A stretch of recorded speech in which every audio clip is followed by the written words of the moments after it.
Hi guys, my name is Joe and my channel is Fighting Words, the martial arts library. On this channel I review martial arts books and talk about other martial arts related subjects. Today I'm going to be doing a segment that I call Media Fight Mondays, which is on the first and third Monday of every month. I take a fight scene from movies, TV, animation, etc., and I break down the action and then grade it based on realism and also storytelling value. So this week we are doing a fight scene from the movie Blood and Bone. Now, Blood and Bone came out in 2009. There were two fight coordinators listed for this.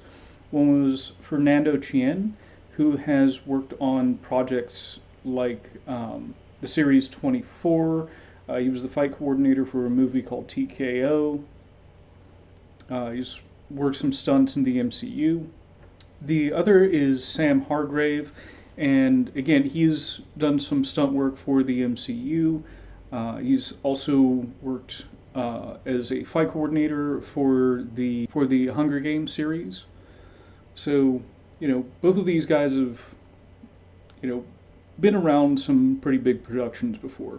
As far as our combatants go, this scene, the setup is it's a street fight because our main character Bone is sort of trying to work his way up to like important people in the underground fighting world. Bone is played by Michael Jai White, who has a background in various martial arts, including Goju-Ryu and Kyokushin karate. And he's done some boxing and several other things. And then we have Bob Sapp, who fought in Pride Fighting Championships and whose fighting style I'm pretty sure was listed as NFL. Sapp has competed in mixed martial arts and kickboxing. He came on strong at different points early in his career. Let's say not taken very seriously for most of his career. But he is a massive human being. He does have a win over Ernesto Hoost. More than one, I think. Which is sort of weird. He has also been in several movies. Off the top of my head, he was in the Elektra movie, and he was in The Longest Yard, the remake of that. So again, just a massive human being and a good guy to either play an unstoppable henchman or a good guy for, the hero of the movie to beat up and, show how bad they are. Like, look at this gigantic mammoth of a man who I can beat up. Once again, I'm going to be playing this at half speed so we can get a better look at some of the action that's going on.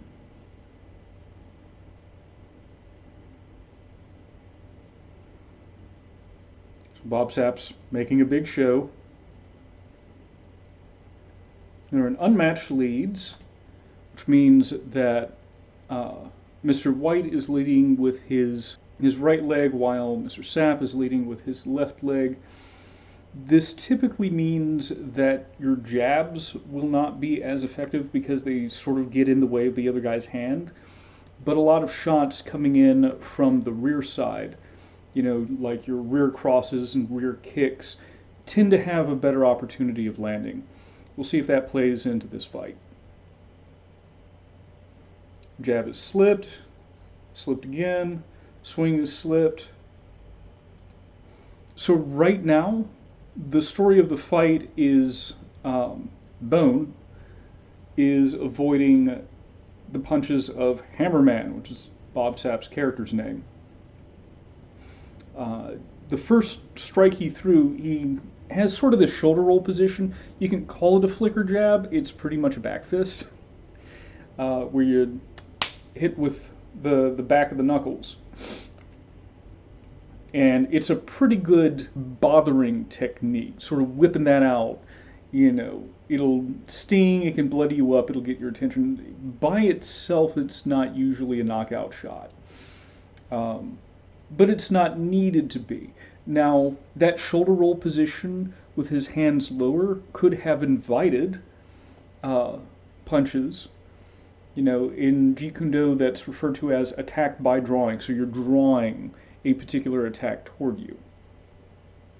And then he went for the body punches when he was, ducking the swing.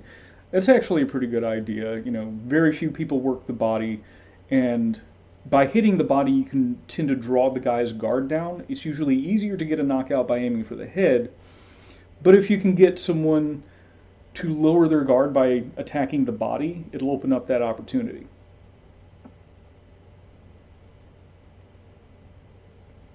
So a couple hooks are still dodge. Giant uppercut is dodge. Okay. That second uppercut, he dodged it and then spun without actually doing anything.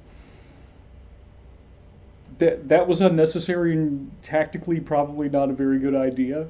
We could say that it was sort of a precursor to the next dodge, which involved a spin and wound up resulting in a spinning hook kick to the back of the head, which is a pretty good target for that kick.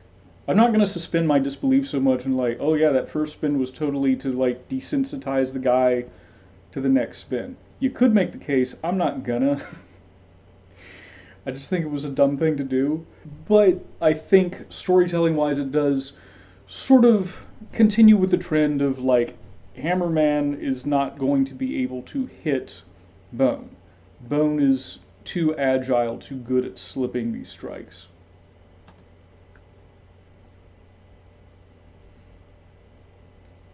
Mr. Sapp selling the shot to the back of the head. The back of the head is a really good spot to actually hit. You got your brain stem back there. So again, keep slipping, and then hold up. He ducked the hook, and then as he was throwing another big hook, he did a jumping front kick. Given the height difference, I guess you can make the case that he needs to jump in order to get, really effective height on his kick so that he can actually land to the face. Because it was a linear technique and because Mr. Sapp loaded up so much, you could make the case that he was able to intercept him with a linear technique. I think it was a little bit more theatrical than it needed to be, but here we are. So you had a jumping round kick that looked like it didn't even land. And Sapp got his hands up. I guess we're selling that as a sort of knockdown. The part that I don't like about it is that a strike is coming in from this side and he falls backwards. The strike would generally push someone in the direction that it hit. Sapp is back on his feet, making an ugly face. So he catches the kick, elbow to the thigh, back fist to the face. Series of punches. Jab, wheel kick. Now it's interesting that they were showing a series of mostly straight punches plus an uppercut in there. I think they showed Sapp's nose being bloodied, but he's grabbing his knee instead of protecting his head. That's interesting. He's walking forward, a couple of body shots, hook to the head, jumping front and punch. That's not even a Superman punch. That's more for flair than anything, because his momentum was more going up than going forward with that, I think. It looked cool. We give it cool points, but realistically, I don't know. Jumping knee, not bad.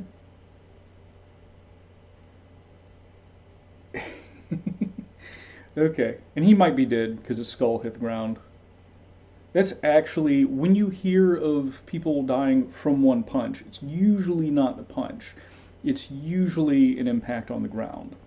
and subsequent skull fracture and subdural hematoma, subcranial hematoma. Is that right? So yeah, that last sequence, he was just backing him up mostly with jumping strikes. Um, so let's give this thing a grade. As far as realism goes, it wasn't bad. I think it was more good than bad. We had a lot of dodging the big punches. The guy who's used to using his mass, sort of throwing the biggest punches and wearing himself out. He did throw some jabs at the beginning, but most of it was big swings. Um, Swings are easier to coordinate. You know, they're easier to see coming. That's why in almost every fight you'll see most of the techniques are big roundhouse punches. Hammerman, that's the character's name, was throwing these big swings, and Bone spent most of his time dodging and getting into shots, including some body shots. I did like the fact that he was throwing body shots. Um, he was standing sort of upright for that, which sort of goes into Mr. White's karate background. Generally, if you are going to throw a shot to the body, you're going to want your shoulder at the level of your target, so you would squat down to throw shots to the body. Because if you don't, your hands are down and your head is sort of vulnerable. So it's definitely riskier, and if you're throwing straight shots, my boxing coach warned us against punching downhill and that it would take away some of the strength of the punches. So that's not to say that people won't fight like that, because they absolutely do. And in fact, in Kyokushin karate, guys will get chest to chest and just throw body shot, body shot, body shot with the occasional leg kick or the awesome looking, head kick. And that is part of Mr. White's background. I think one of the bigger parts of his background, if I'm not mistaken. So again, it could happen. I would generally advise against it. When he started throwing sort of the jumping techniques, again, I think the jumping punch was dumb. Throwing jumping kicks and jumping knees in order to reach the target of a taller opponent. Believe it or not, I've actually seen that in K1. There was actually a fighter by the name of Iron Mike Zambitis. I might be mispronouncing his last name. But he was a shorter, lighter weight Greek fighter, and would throw lots of strong punches, almost from like a peekaboo guard, and of course really hard low kicks. But then he would do jumping knees, and have pretty good success with those in the middle of all that. Like, I'm half a head shorter than my opponent, but I'm going to jump up and knee him in the face. So the idea of using jumping kicks to attack the head, I think that that's pretty realistic there. And he already had, Hammerman dazed and backing up, so there's less of a chance that the guy's going to counter. Again, it's not something that I would advise most people to do under most circumstances, even in like a match fight. But I can't discount it as being unrealistic for this particular set of circumstances. So overall, for realism, A-. None of the techniques they used were bad, and the ones that I take issue with have more to do with like, oh, so that's more for flair than actually for damage. But, they were few and far between. As far as storytelling goes, for this relatively short fight, I think it told a pretty concise narrative. We saw the big swings that were being dodged, and the smaller guy, smaller. I mean, Michael Jai White is not a small guy, but Bob Sapp is, gargantuan. So his ability to throw punches after he's dodging the other guy's strikes, I think that tells a generally good narrative. Especially once he got toward the end of the sequence. We got that caught kick and the elbow to the thigh. And after that, oh, my hands are down because I'm experiencing pain in my thigh. So we are getting internal consistency with that story, like, oh no, I am hurt. Someone help me. And we saw that sort of affect the end of the fight. So while I would say that it wasn't anything necessarily remarkable or in depth, it did tell a pretty clear and concise story. Um, a C would be average. I'm going to go ahead and give it a B. I don't think there was any inconsistencies through there. I think it could have been better. I think that there was more you could have done, but like I said, there was a pretty clear through line of the overall internal story that we were telling, and some of the shots, especially that elbow to the thigh, clearly had a consequence going forward. So, in summary, for realism, A minus. For storytelling, solid B. This was requested on my coffee account by Frank Barr, so I appreciate the donation and hope you enjoy it. So if you guys have a fight scene you'd like to see me review, or just a subject you'd like me to cover, a book you'd like me to review, please consider donating to my coffee account. And that's all I have for this week, and I hope you enjoyed it. See you around.